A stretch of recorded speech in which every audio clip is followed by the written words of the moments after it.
Let's move ahead. So based on this, we can find out the generator limits. The generator must generate less than the Pmax, called pull-out power. The difference between maximum power and the actual power generated is the generation margin. The generation margin must be positive and large enough to ensure the dynamic stability of the system. So if there is any disturbance to the system at that point of time, with the available generation margin, the generator can operate within the stable limits or within the prescribed stability limits. If not, if generation margin is not there, under the any disturbing condition or under the any disturbance, it cannot maintain the stability, that is the dynamic stability of the system. Let's see what is the dynamic stability of the system. We will assess first and then we'll proceed. So objectives of the dynamic stability analysis is to determine whether the system after the disturbance reaches a new stable operating point or not. The input mechanical power of the generator is equal to the output electrical power. So whatever we are giving in terms of mechanical power as an input, so based on that, whether proportionate amount of output we are getting or not, the frequencies of the generator is the same as the frequency of the system. That is, as it needs us to synchronize that generator to the grid system or to the utility, it needs us to have a rated frequency generated by the alternator or generator, for which it requires to have a generator speed equal to the synchronous speed. Then and then only it can supply expected amount of frequency which is equal to the grid frequency. All voltages and currents are within the allowable limits. So based on all these points, we can able to assess whether the system can maintain the dynamic stability or not. So we having just enlist the points for from which we can analyze or assess the dynamic stability of the system. So first point is the mechanical power, second is the electrical power output, third is the frequency, and fourth is the voltage and current. So these are what the factors by which we can assess the dynamic stability of the system. Let's say this is once again a phasor diagram. Already we have seen equivalent circuit of alternator. Alternator is supplying to the infinite bus. So respective phasor diagram is as shown in this particular figure. Let's see about the rotation of the phasor diagram. So as already we have seen, the delta is the angle in between infinite bus voltage and the induced EMF. So when FG generator frequency, let's see first notations. So FG is the frequency of the generator and F is the frequency of the infinite bus. It might be the 60 or 50 hertz depending on the ratings of the alternator or generator. Let's see the relationship in between frequency and the speed. So already we know the basic equation for the synchronous speed, which is 120F divided by P. So therefore, as we're going to increase the speed of the alternator, the frequency is going to increase. So they're having the proportionate relationship in between frequency and the speed. In this equation, P is the number of poles of the generator. So as we have seen, if the frequency of the generator is 60 Hertz or 50 Hertz, the speed of the generator shaft is called the synchronous speed. So in case of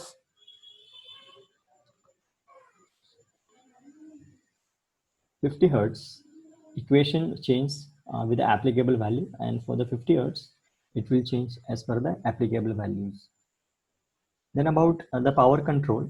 So under the stable condition, the mechanical power input is equals to the electrical power output. In that case, the rate of change of the speed dn by dt, which is equals to 0.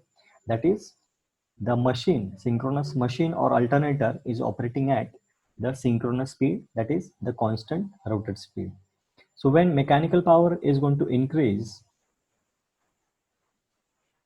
speed of the alternator is going to increase. When mechanical power is decreasing, speed is going to decrease. Let's see about the control of the power in case of alternator. This is earlier diagram that we have seen. When more power is needed, the generator speed increases. That is, N is greater than Ns by increasing the mechanical power into the generator. So as per the requirement, whenever there is a requirement of excessive power or increased power, so by increasing mechanical power input to the generator, we can increase the electrical power output from the generator.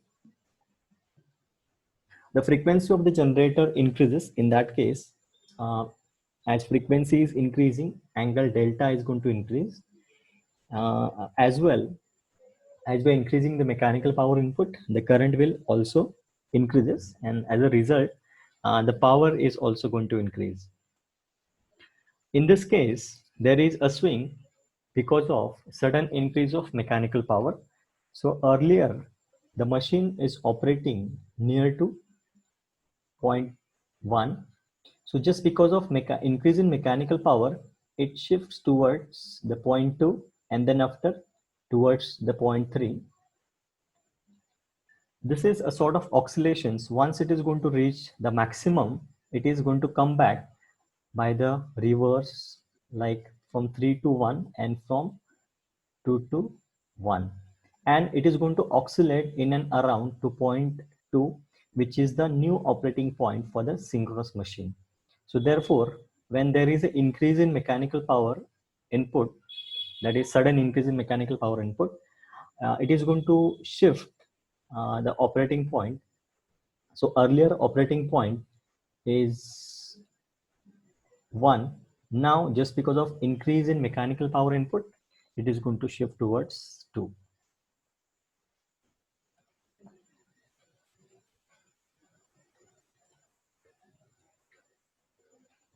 Let's see how it happens, or how it is going to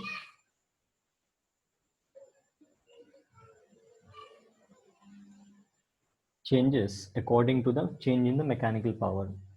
So speaking due to the sudden increase in mechanical power, let's see first. So this is before the disturbance. So mechanical power PM1 is equals to electrical power output, where acceleration is 0, that is increased acceleration, and rotor speed is equals to the synchronous speed. At this point of time, at operating point 1, the power angle delta is equals to delta 1. Now, when there is a sudden increase in mechanical power, the PM2 will be increased than electrical power output. That is, mechanical power will be increased from PM1 to PM2. So there will be the acceleration, and there will be the increase in speed of the rotor. So rotor speed will increase beyond the synchronous speed, and power angle delta will also increase from delta 1 to delta 2. At operating point 2, mechanical power is equals to electrical power output, means the mechanical power input PM2 at operating point 2 is equals to PE. At point 2, the acceleration is 0. Still, rotor speed is greater than the synchronous speed, and angle will be delta 2. Then after, as it is going to shift beyond the 2, that is operating point 2, the mechanical power will be less and electrical power will be greater. Then at this point of time, there is a decrease in speed, that is decrease in the acceleration. So still the speed is beyond the synchronous speed, and delta still going to increase. So as we move towards the right hand side, of the x-axis, delta is going to increase. As we move towards the left hand side, delta is going to reduce. So from this, when there is a sudden increase in mechanical power, so initially it is operating at 0.1, then after by increase in mechanical power input, it is going to operate 2, and to complete that swing, it is going to shift further. So in this particular period, the mechanical power will not increase, electrical power is going to increase, acceleration is now going to reduce, but still it is more than the synchronous speed, and delta continues to increase from delta 2 towards the further addition of delta or further delta. Now, once we pass through 2 towards say operating point 3, here at operating point 2, already we have seen the PM2 is equals to PE, acceleration will be 0, and rotor speed is going to now reduce as compared to the synchronous speed, and delta will be the delta 2. Now this is what the situation when it is coming back from 3 to 2. Now it is once again coming back from 2 to 1. So where mechanical power will be excessive as compared to electrical power, then speed is still going to increase. This is the acceleration. It is going to still increase in the negative direction, and power angle delta is now going to reduce because it is coming from delta 2 to delta 1. So as we shift on the x-axis to the left hand side or to the left, the delta is going to reduce. So at once again, it is coming back to the operating point 1. So at operating point 1, PM2 is greater than PE. So once again, it starts its journey from point 2 to point 1, and again from point 1 to point 2 in this. So likewise, it will oscillate initially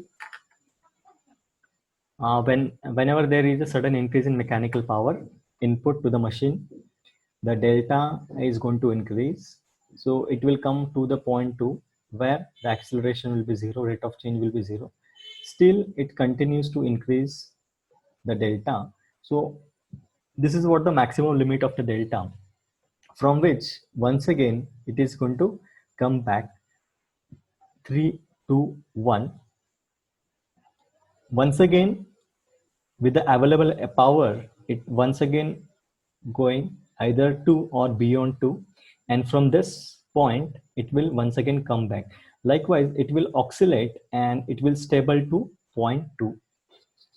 So this is how whenever there is a sudden increase in mechanical power, there will be the oscillations in terms of increased power of the generator or alternator. So let's see the summary of whatever diagrams that we have seen. So in this, first, before the disturbance, the operating point is at 1. As I said, it is before the disturbance where PM1 is equals to P, and acceleration will be the 0. The rotor speed is equals to the synchronous speed, and it is operating at power angle delta 1. When there is a sudden increase, the operating point is shifting to from 1 to 2. Then PM2 will be greater than PE. Acceleration will be get increased. Speed of the rotor will be greater than the synchronous speed, and delta is going to increase. At operating point 2, the mechanical power will be equal to the electrical power output. Mechanical power input will be equal to the electrical power input. Acceleration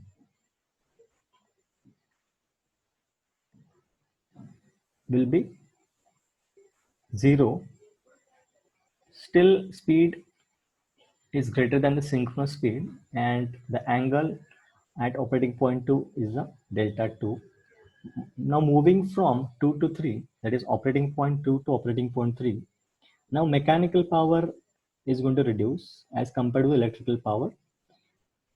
Speed acceleration will be decreased, but still speed is going to, or speed is beyond the synchronous speed of the machine, and angle still increasing. So at operating point 3, it will be get stable at operating point 3 at an angle delta 3. At that point of time, make this rotor speed is equals to the synchronous speed, and there will be the negative acceleration. So from point 3, it will come across the point 2, and from point 2, it will once again come across point 1. Likewise, we have a sort of oscillations from delta 1 to delta 3, and once again from delta 3 to delta 1 through delta 2. So when there is a change in the power, there is a change in the delta. So likewise, this figure, so initially there is a large disturbance. So as time progresses or within minimum time period, if it is a stable system, it will damp out the oscillations and it will get stable. So damping is due to the several factors such as resistance to the various power system components and controllers installed in the power plants. So when system is not stable, the oscillations are going to increase whenever there is a disturbance. Like already we have seen one type of disturbance, there is increase in mechanical power input. So because of this, there is a sudden rise in the electrical power input, and the operating point of the machine is going to shift towards the higher electrical power output as per the requirement. So under the unstable system, the oscillations, the magnitude of oscillation or magnitude of delta is going to increase, and system will becomes unstable. And as a result of this, the synchronous machine will come out of the synchronism. Now let's see the effect of excitation. So when we are going to increase the excitation, obviously the electrical power, that is power output, is going to increase. So this is the power angle curve for EF1 and power angle curve for EF2. So EF2 is the higher excitation as compared to EF1. Therefore, electrical power output, see, because when we are going to increase the excitation, the magnetic field is going to change, and as a result of this, the armature conductors will cut more and more magnetic field or flux, by which they can have more and more induced EMF in the conductor. So the effect of increasing excitation, the maximum power that can be delivered increases. The real power is unchanged and the power angle decreases. So as we are increasing the excitation, it means we are increasing the reactive power. So there will be no impact onto the real power and it becomes unchanged. Because real power is the function of the power input, which is the mechanical power to the alternator. As a result of increasing excitation, the power angle is going to reduce or decrease. About increases, to increase the transmission line capacity. So this is the alternator, which is connected to terminal bus, and through this it is connected to the infinite bus with the two parallel transmission lines. So if you want to increase the transmission capacity, we may opt for sort of parallel lines which is connected in between two buses. So they can able to share, and they can able to share the power which will be get transferred from terminal bus to infinite bus. So when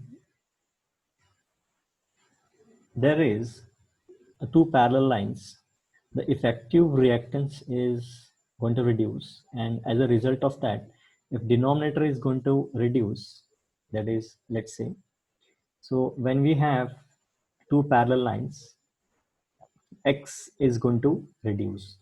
because of lines are connected in parallel. And as a result of that, when X is going to reduce, the power transmission capacity, that is P, is going to increase, and as a result, the transmission capacity is going to increase.